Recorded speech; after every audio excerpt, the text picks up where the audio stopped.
Happy Friday, everyone. I'm back from the mountains back here in beautiful Memphis, and we are going to hop right back on the reactive dog and fearful aggressive dog train. So before we leave the junction today, I want to talk about something that happens all the time. How many times are you out walking your dog, minding your own business, and someone comes up with their dog, and they think that their dog is the friendliest dog in the whole wide world, and they just want to meet your dog? Again, so many times it's a way to meet people, it is friendly, and a lot of the intentions are not harmful at all. It's just some of it, it's just ignorant. It really is. So many people are so anthropomorphic, meaning they think they own a little person in a fur coat, and they think that that little person in a fur coat is going to do perfectly well with your little person in a fur coat. But it doesn't always work out that way. In fact, in most cases, it doesn't. So there's always the age-old question, to meet or not to meet? Is that something that you should do? And Joshua and I have talked about this many times because here at Taming the Wild, we do train a lot of dogs, and we're constantly allowing the dogs to pass one another on pass-bys. We do try the old meet, greet, but no eat. So that's our philosophy here. But in process of doing so, we find that many dogs who we didn't even classify as reactive are reactive when we allow them to meet. So, and we consider ourselves to be professionals, and we're looking for those signs. We're on top of it. We're proactive. We're preventing any sort of aggression. Again, I don't want to send a dog home with holes in it, so we're really super proactive about this. So what happens now when you're out on a walk? Well, I'm telling you what, again, I live in a place here in Memphis in which there's a 3-mile-long park. That's my front yard. So there are hundreds of people who walk their dogs every single day. Karen and I can't walk a captain on any given day that we don't encounter at least a half a dozen to about 20 to 30 more dogs. And it's amazing how many will just immediately come right up to you. They're on these retractable leashes, or the owners go, oh, can he play, can he play, can they meet, can they meet? And I just don't know if we've lost the ability to interpret human signals. Again, we've been over a video where the wagging tail does not necessarily mean I want to meet you. It could mean I'm very conflicted at this moment. And even a smile, no, it's good. He's kind of not a really nice dog. And yet here comes the dog anyway. So with the word socialization, I think that's the word that we get all the time. But isn't it really important that your dog socialize? Absolutely. Relevant socialization is what I call it. But there are ways to get that thing done outside of really causing a really risky situation. Because anytime you meet an unfamiliar dog out on any sidewalk, in any opening, especially on a leash, it will always be initial success or total failure. There's not going to be any middle ground. There's either going to be a lunge, there's going to be a growl. Some dog is going to employ the hawk strategy, some dogs are going to employ the dove strategy, or they're both going to employ dove, or they're both going to employ hawk. Either way, we have a lot of displaying, we have a lot of growling, we have a lot of lunging, we have the potential for an attack to occur. And you can also see a lot of those signals take place as the dog is approaching you. I know a lot of times the dog's already there, and then the owner is asking, can our dogs meet? That's happened to me quite often. But as the dog is approaching, I mean, is it out on the end of its leash pulling you? Well, that's the first sign there, or pulling the owner. If the dog is pulling the owner, then that tells you right there the owner doesn't have control of their animal. So therefore, now what happens when the dogs get there and they get into an entanglement? We still have an owner and a dog that are out of control. So keep in mind, if you see that pulling, there's a good chance that dog is building up a lot of frustration on the beeline to your dog. And by the time it gets there, it could take that frustration out on your dog or the owner or you.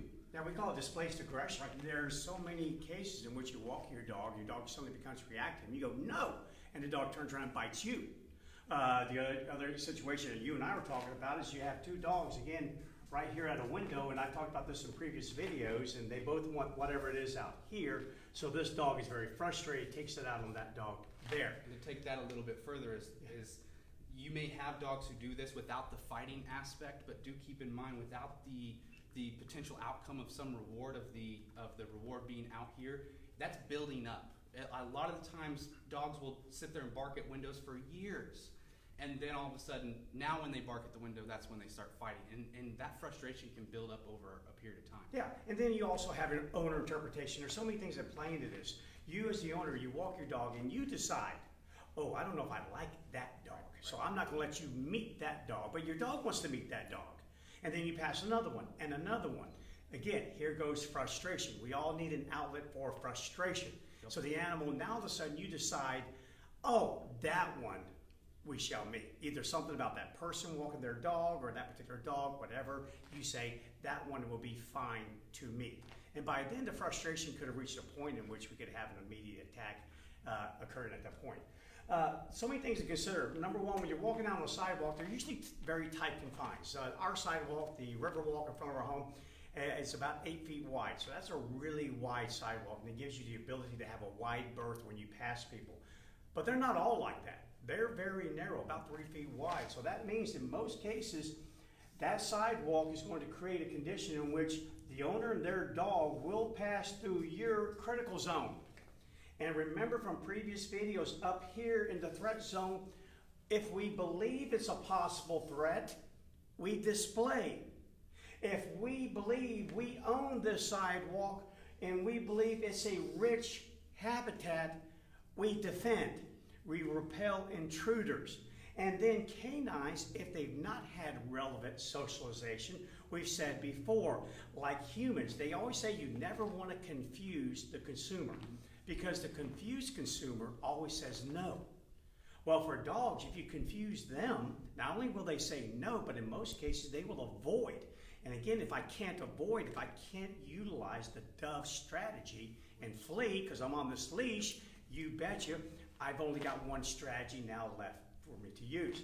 So this always needs to be taken into account. In most conditions, somebody and their dog or someone, depending on what your dog is reactive to, will pass through your critical zone unless you have some ability to get way over here and keep them in the threat zone. And we talked already about moving the dog to the opposite side, creating a little bit of an obstacle between your dog and the passing person and their dog. We talked about making them sit. We talked about making them lie down. All sorts of strategies you can employ. But I'm telling you what, again, you can control your dog, but unfortunately you can't always control the other person and their dog. And here they come regardless. I had it happen just this very morning. Yeah, I want to be nice. You know, I am a nice guy. I'm just going to be honest with you. Almost to a fault, I'm a nice guy. It's hard for me to say, no, don't meet my dog. But I've owned Captain long enough, and I can tell, I got those signals. I can tell when he's not going to want to greet that dog all day long. That white tail, that beautiful white tail of his, starts coming up.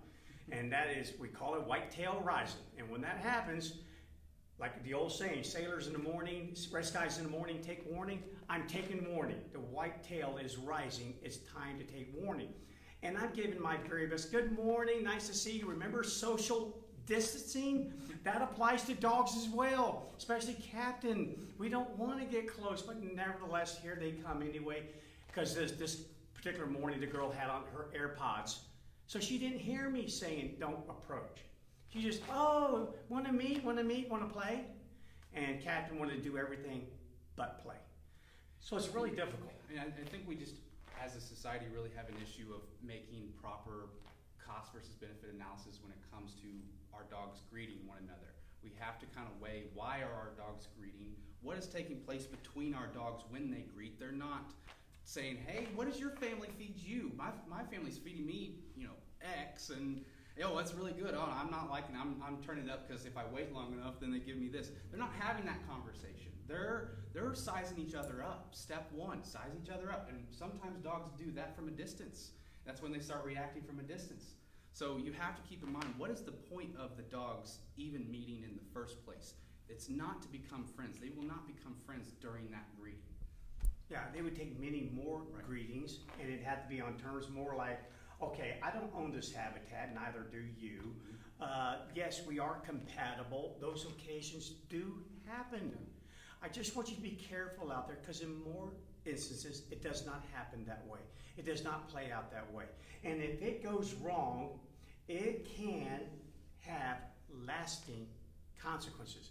I've seen dogs turn into reactive dogs because of the meet greet and the other dog did try to eat. I've seen it. I've lived in 40 years of doing this. I've been there. So be very careful because you just got to weigh what is, like you said, what is the benefit? Does the benefit outweigh the potential cost? Is it that way? Me, I would say from a distance, and Joshua and I are going to demonstrate that here in a second. Me from a distance. In other words, even when this COVID-19 thing finally goes away, if it ever finally goes away, I'm a believer. I'm always the guy with the glasses half full. So yes, it will go away. But even then, you should just use the same practice. Stop at a distance. Don't just allow the animals to immediately go up.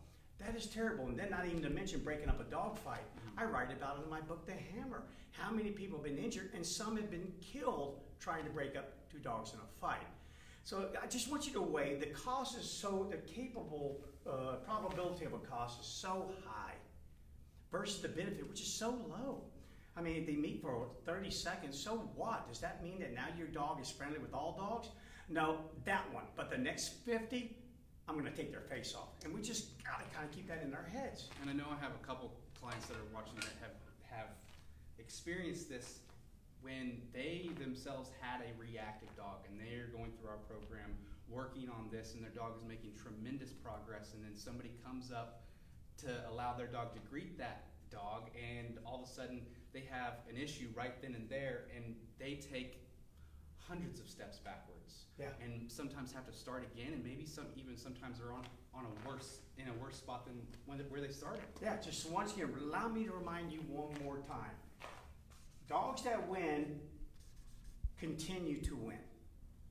Losers typically continue to lose. Keep that in your head. And it's all up to the dog to decide, did I get a tick in the W column or did I get one in the L column? It's up to them. They go rah, rah, rah, and these people keep going. It is in the W column. The W column. It starts building frustration. If I meet you again, it's no different. No dog starts off hitting your door like a freight train the very first time a delivery person comes onto your home. No, the very first time as a young dog. What is that? Hey, hello, hey guys, there's someone here, or there's something on our territory, and they leave. And the young dog goes, oh, hey, I took care of it. We're all good. Wow, that's kind of cool. And next thing you know, they keep coming back. And every time they do, I have to up the ante. It'd be no different if someone camped out in your front yard and you walk out there and you go, hey, excuse me, buddy, can you go camp somewhere else? And they don't. So the next day, you walk out and go, okay, yesterday I asked you to I want to kind of get a little bit more assertive here, like nature does, ritualized aggression. Please leave. And then it just keeps escalating from that point there. We're no different. There's so many similarities, and I always use those to help people understand what your dog is going through. So again, I just want you to think about it. Be very careful. There are times in which if you're viewed as rude, so be it. Prove to it another other way. Say, hey, nice morning, love your dog, beautiful dog, but that's not an invite for our dogs to meet. Just give it a thought. Watch your dog. We've been giving you a lot of tips on what to do with your dog before you meet and greet. You don't have to. When in doubt, if that pit in your stomach, that thing that was put in there by nature, your amygdala sending warnings going, I'm not sure about this, because I'm picking up some signal from my dog. I couldn't no more articulate it, but I'm just feeling it. Stay away. Stay away. Okay, but now Joshua and I are going to demonstrate. Maybe you do want to meet an old friend with him. Yeah, I want to meet my friend, but my friend has a new dog. So how can we do that safely? And then even if you met on purpose, or if you didn't, how do you get out of it safely without both of the dogs attacking one another in the critical zone? So allow us to demonstrate. Ready, Joshua? Yep. Don't go, dog. Yep. All right, so we're going to kind of play here. I'm going to approach Joshua. I haven't seen him in a while. Yep. Sit. First thing I'm doing, make my dog sit. Hey, Joshua, how you doing? How's it going? Now, if this were different times, back over a few months ago, when I greet people myself out on the sidewalk, if it's a friend, a neighbor, whoever it is, I'm always proactive and I will step forward and shake their hands. I step forward. I literally step and put my body between my dog, this dog. I don't know this dog. Maybe even if I do know this dog, they change. Well, if a couple of weeks have gone by, a couple of months, even a year. So I usually will step forward and be proactive. So the distance between the dogs never changes. Okay? So I want you to think about that same thing. Step forward. But now with social distancing, we're going to should stop about 6 feet anyway. Hey, how you doing? How's it going? Another reason why we also, when we train heel, why we step off with that left foot. Because now when I reach out to greet Bryan, my left foot has remained there. So the dog is getting the signal that, oh, we're not going anywhere. Right. And same thing with doorways and things like that. That was the video I shot about crossing the street. You get busy looking across the street like this, and there goes your dog. Right. Okay, so now Josh and I have met. We did a meet greet. No one had a chance to eat. Now we're going to say goodbye. Here's what I need you to do. That person today, this afternoon that you meet, if you do this, there's no guarantee they watched our video, so you need to share it with them. Okay, but if they've not had an opportunity to watch it, you need to be proactive. Do everything that you can that when you two say goodbye, if he's headed this way and I'm headed that way, to pass human to human side. Many dogs will sit here very frustrated going, oh geez, I hope that dog doesn't come any closer. And then as soon as we start to leave, they'll immediately attack and bite in the rear and bite at your ankles as a human going out of someone's home. They're trying to draw closure to the situation, trying to make sure you don't change and turn back around and come back this way. So when you say goodbye, goodbye Joshua, good seeing you. Heel. Take off and make sure that you walk human to human side. Okay, we're going to demonstrate this again. We're going to approach, sit, deactivate your dog. Do it as quickly as you can. Hey Joshua, how you doing? Good to see you, buddy. We shook hands, or again in a new time. For right now, we're going to stay a distance away. Have your chat. Make your dog lie down.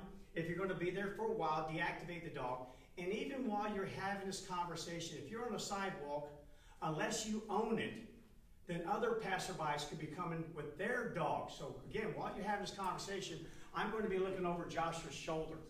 I'm going to be seeing if anyone's coming from his way, probably glancing over mine just on occasion, looking at my dog to see if that tail starts to wag a little bit there. Because that means the animal could be in a state of conflict at that moment and give me a little bit of an early warning that someone's approaching. But nevertheless, we get ready to leave.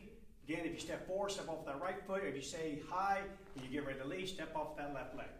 Heel, and make sure you go human to human side. And even if you can't, let's do one more Joshua real quick. Sit.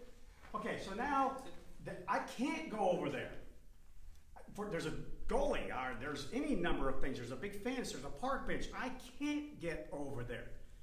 They say, hey Joshua, it's good seeing you, man. Hey, would you mind if you walk your dog, just go this way for me? So be proactive about it. See, buddy, let him go. Coast is clear. Heel and take off with your dog. All right, guys. So that's how you can meet, greet, and hopefully no eat. Keep the dogs back a little bit. Keep them back. Know your dog. When in doubt, unless you positively know for sure that your dog's encountered this dog before, they've been perfectly fine and been perfectly fine under these conditions. Meaning sidewalk, near your house, on a leash. Far cry difference when your dogs meet and greet at a dog park. No leash. I really don't own the darn place. It's a great habitat for running around and playing, but it doesn't hold my food in it. It doesn't have the rest of my pack in it. Big difference. So just like we say in training, if you want a dog to be reliable in its response to command, you must train it and proof it under that very condition. Same thing. Trust but verify, baby. I'm telling you, it's just not worth it. Be very careful and go on with your life. Meet, greet, no eat. Got anything to add, Josh, before we close up? Last thing I would say is that these are the things that you have to keep in mind if you are out there raising a young puppy, or maybe you just got a new older dog or something like that. When you're socializing them, these are the things that you want to take into consideration, because one ways that you can prevent how dogs perceive one another out on the road is by desensitizing them to a certain degree. Your dog does not need to meet everybody in order to socialize with them. you also want to teach them that, hey, they're actually not that interesting. There's nothing really good about them. I've got all the rewards and the toys and all the whatnot, so pay attention to me. So that's just one tip for puppies. They do not have to be pet and greeted with every dog, every person, in order to kind of prevent that going forward. All right, very good point. Okay, guys, we're going to close on that. If you found this beneficial, please share it definitely to that person who you might greet this evening. If you have any questions about this, send them to us. Send it to Bryan with a Y at tamingthewild.com. And tomorrow, probably for about the next 3 or 4 days, we're going to head on down the Fearful Aggressive Dog Trail. We're going to start hopping inside the home. Now, what do? We've really covered the outside part, walking dogs. It's time to start talking about what happens when people come into our home. Oh, that's very serious indeed. So you make sure you want to tune in on those. Other than that, as always, be safe. We enjoyed being here with you. See you guys tomorrow.